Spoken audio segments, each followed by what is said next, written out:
Alright, so today I'm going to talk about Newton's third law of motion in relationships.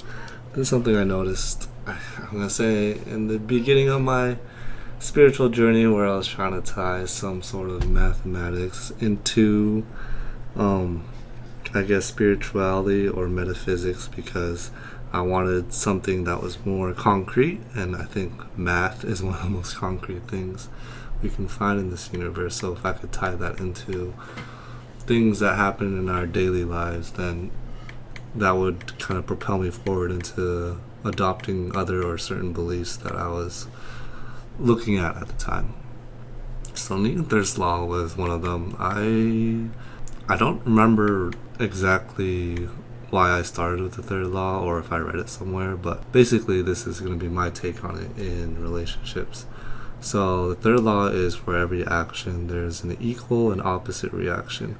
There's a picture here. The force of AB is equal to the opposite of BA, and this also applies in relationships where if you apply a force, then you will receive the equal amount of force back. Here I write, energetically, all emotions have a charge or force.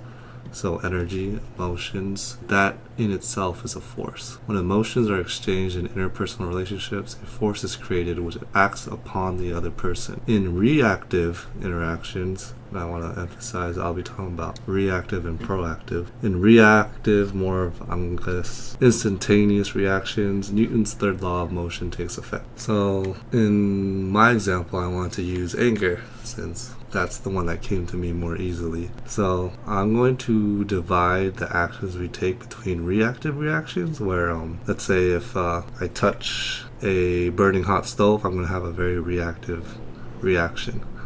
Whereas a proactive reaction kind of acknowledges the instantaneous reactive reaction, but then proactively chooses a different reality. So here in the example of anger, we're having person A. Person A is angry.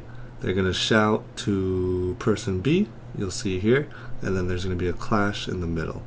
And this is going to be more of a reactive stance because, say, if I shout and slur somebody, then that person most likely will shout and slur me back at a equal and opposite type of force. So this is what I kind of refer to as like a level 1 unconscious. I'll put unconscious here. A level 1 unconscious kind of mode of being. This is just our natural state. Nothing good or bad about it. This is just kind of how we start off. And the way I tie this into spirituality is once we have some level of consciousness over the way we kind of move in the world, we're going to start being more proactive, because if person A is always kind of pushing our buttons and we're always acting out in retaliation against that, we don't actually have any level of consciousness in our actions because we're just reacting. We're not proactive. So because being proactive requires some degree of consciousness, that is in a sense raising your spiritual level. So here you can see once you're proactive, once you're able to kind of acknowledge the anger and see, okay, person A is angry with me, but I don't have to respond in that way. And here I write, if we realize we can control our reactions, then we can see we do not need to react to the anger. Firm boundaries so that anger stays separate from you, or choose a different reality. And the emphasis is our ability to choose, to have a choice, and to have a different reality, to become creators of our own universe. And that is consciousness, where we finally become conscious of the ways we behave in the world. And here I write defying the third law, because I might have examples in other videos where I go over other laws, but the moment we're able to kind of surpass a physics law or a thermodynamics law, whatever, is when we start to have more consciousness, or more, I'm going to say, not control, but more reign over this universe, and become more of this individuated being. When we look at the example of like, I'm going to say psychic powers and whatnot, I don't know if they're real, maybe they are, but I do believe that when we consider phenomenon that's beyond natural law, then that is a state of higher consciousness and thus may lead to some sort of psychic powers, or some things are less explainable, like synchronicities and whatnot. So you can see here, proactive leads to resolution and peace. So instead of being in anger, you are finding a peaceful resolution. So here's my second example of anger. As you can see, the top one, two people are kind of just hashing it out. But there's also a different form of anger. Say this is your boss and you're just kind of an employee, and then they're just yelling at you or screaming at you. There's anger that is transferred, but there's no sense of retaliation like seen here. So where exactly does that anger go? Because it's supposed to have an opposite force. And you can see here, this person isn't quite giving an opposite force. But because energy can be transferred, you'll find that this anger that, let's say, person A, boss, has is projected or transferred or discharged into person B, into this guy.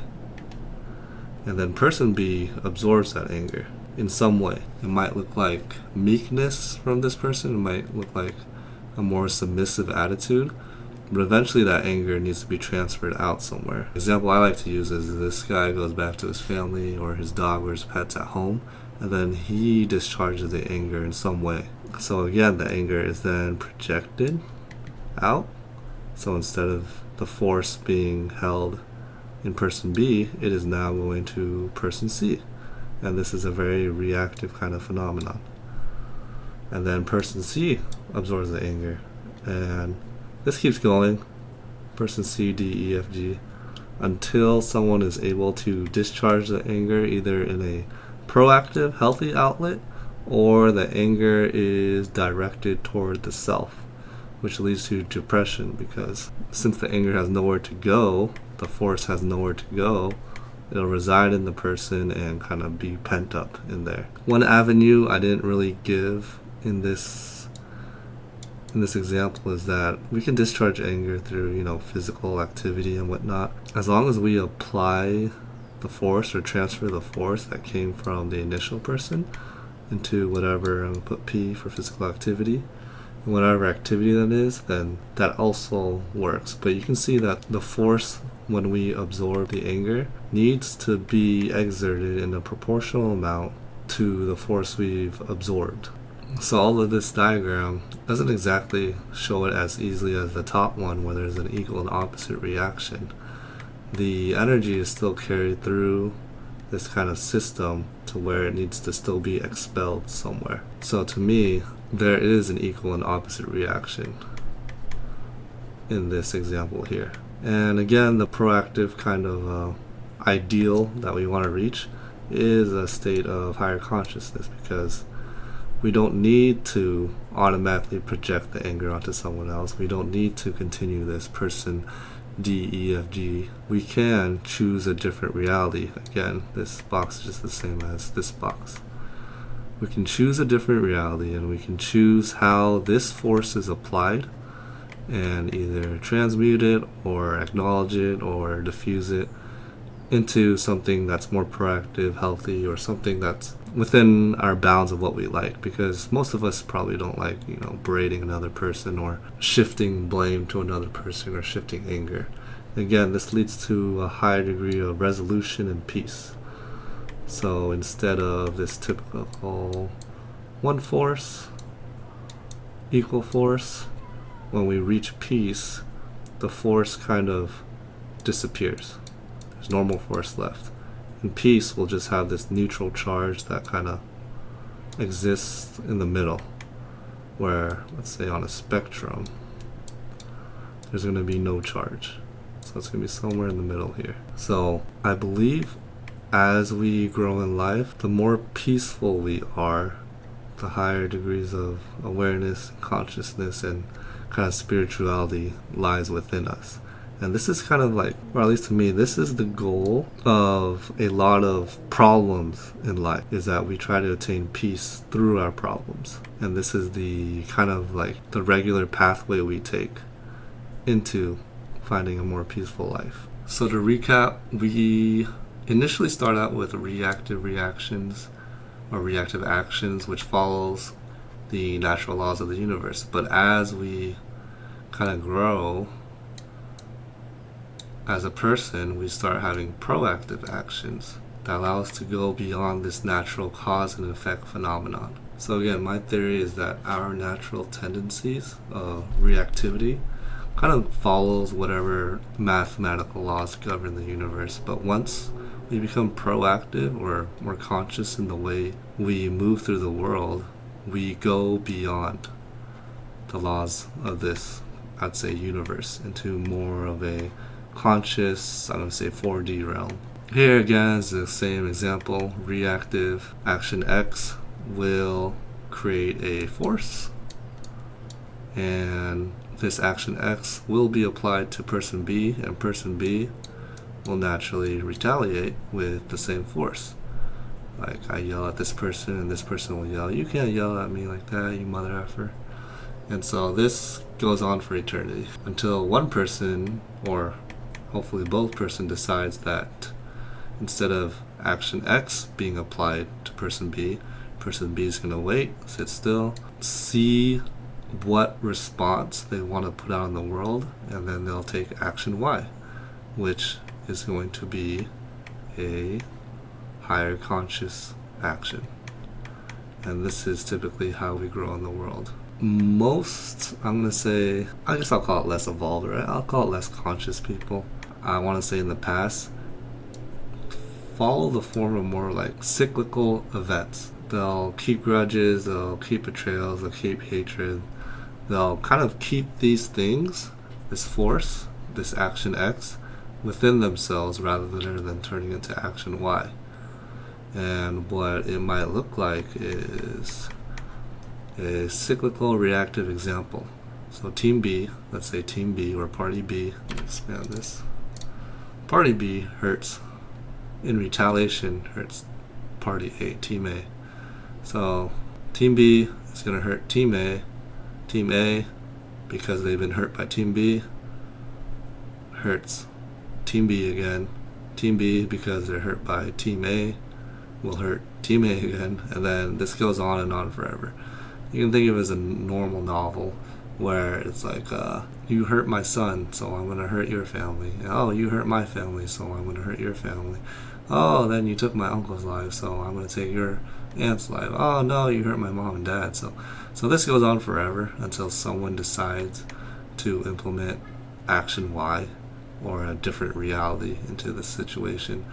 And this will look like forgiveness for the most part, or at least in this case. You can see it in some stories where, let's say, this person feels really guilty for drunk driving and kills a family or a family member, and then you have a choice of, hating on them forever and whatnot and taking revenge, or you can forgive them, which is more of an action Y, more of a different reality response.